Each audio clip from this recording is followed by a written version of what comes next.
In this video, we're going to talk about times when corrupt cops were destroyed by judges. Let's get right to it. 1. We're in Seminole County Circuit Court in Sanford, Florida, where a 46-year-old Lisette Gonzalez was found guilty of driving under the influence.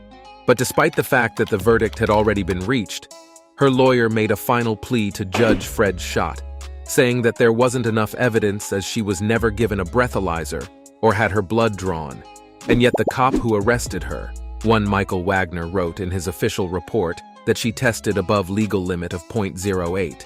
The cop said that it was an honest mistake, but observed what he believed was intoxication.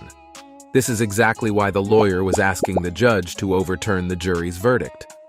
Now, one would think that the case would have been closed at this point, but the judge had other plans. We learn that the defendant was ticketed for driving with suspended license a few months after her DUI arrest, but the only reason it was suspended was because of Officer Wagner's false report.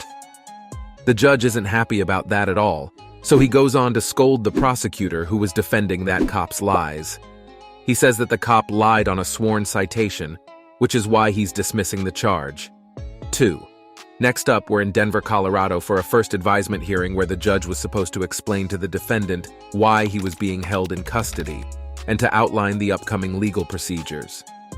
The defendant is a man named Anthony Waller, who was taken into custody on suspicion of multiple crimes such as false imprisonment and assault on a female victim at a local motel. Judge Doris Bird explained that he would be held in custody while the case was being investigated.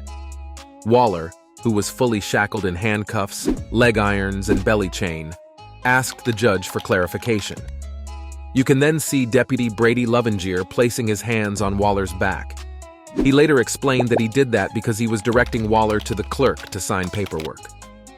Waller didn't like that, so he faced the deputy and asked him why he was doing that.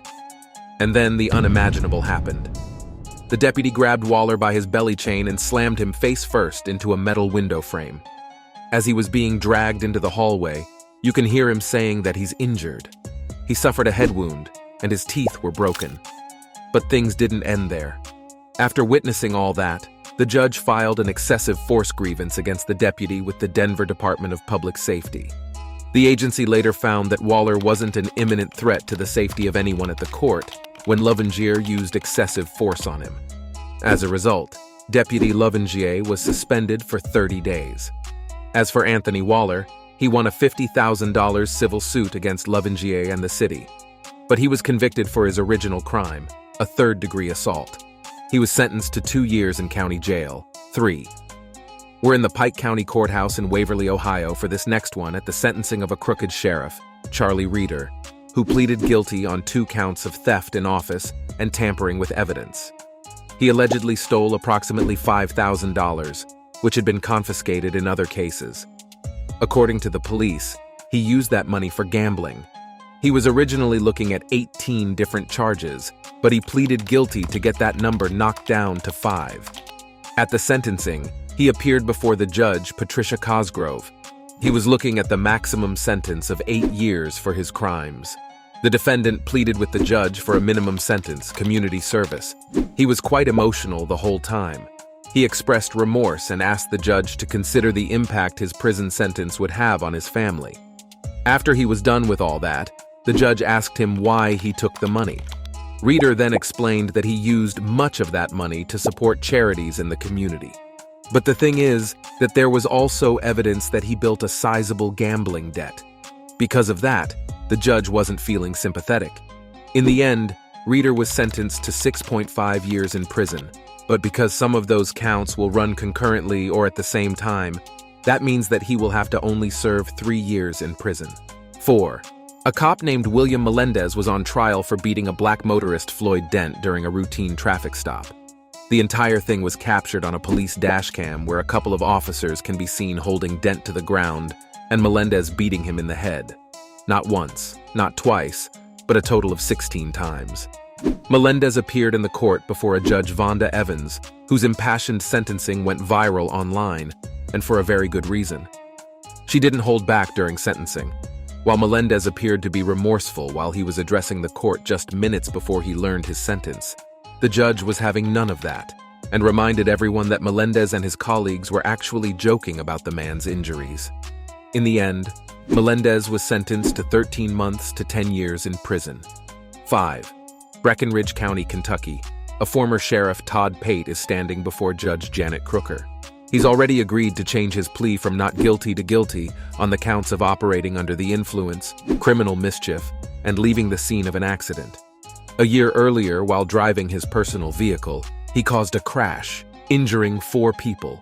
He fled the scene of the accident, and when he was arrested later that night, his blood alcohol level was twice the legal limit. He was released on bond and later retired from the sheriff's office. In the court, all he has to do is to confirm to the judge that he's entering the guilty plea in order to reduce his sentence to 75 days, as opposed to 15 years in prison that he could be facing if found guilty of all charges. Everything looks pretty simple, but he chooses to make it difficult for the judge. I need to understand what it is that we're doing here today, Mr. Pate. She's pretty patient with him at first, and even asks for a recess to give him some time. When he still didn't want to say whether or not he was entering the guilty plea, the judge accuses him of wasting her time. He's going into jail today. The thing is that he doesn't agree with the assault charge and feels like he is being bullied into doing this. At this point, the judge is fed up with his flip-flopping. In the end, he accepts the terms of his sentence, 75 days in jail with credit for time served. 6. When a former cop, Newman Raja, who shot Corey Jones, is about to learn his fate. He was charged with manslaughter and first-degree attempted murder for shooting Corey Jones in 2015, who succumbed to his injuries. Jones was driving home when his vehicle broke down. Raja, an on-duty Palm Beach Gardens police officer at the time, stopped to see what was going on. An altercation followed, and Raja ended up shooting Jones. He expressed remorse during the trial, but, in the end, Judge Joseph Marks sentenced him to 25 years in prison. 7. Here we have a prime example of a crooked and corrupt deputy getting what he deserves. The deputy's name is Zachary Wester, who was arrested for planting illegal substances on innocent people. He was found guilty of 19 out of 67 charges and sentenced by Judge James Goodman Jr. to 12 years and 6 months in prison. Wester was charged with all sorts of crimes, such as official misconduct, fabricating evidence, false imprisonment, and possession of controlled substances. The prosecutor found that Wester's reports didn't match his body cam footage. He would often turn off his body camera, and during that time he was planting illegal substances in the vehicles of people he pulled over. 8. Here we're on a trial in Orange County, where a former Windermere police chief, Daniel Saylor, thought that the judge would have mercy on him and would minimize his sentence as much as possible. But in the end, all of his crying didn't help when he was found guilty for perjury and sentenced to 8 years in prison. The jury took a little more than an hour to convict him, and that's including their lunch break. He was accused of lying on the stand during the trial of his friend Scott Bush, who was charged with assaulting 2 girls. Before being taken to jail, Saylor said to his mom and dad that he loves them. Leave a like on the video if you enjoyed it, and subscribe to our channel for notifications on so you don't miss anything. See you next time.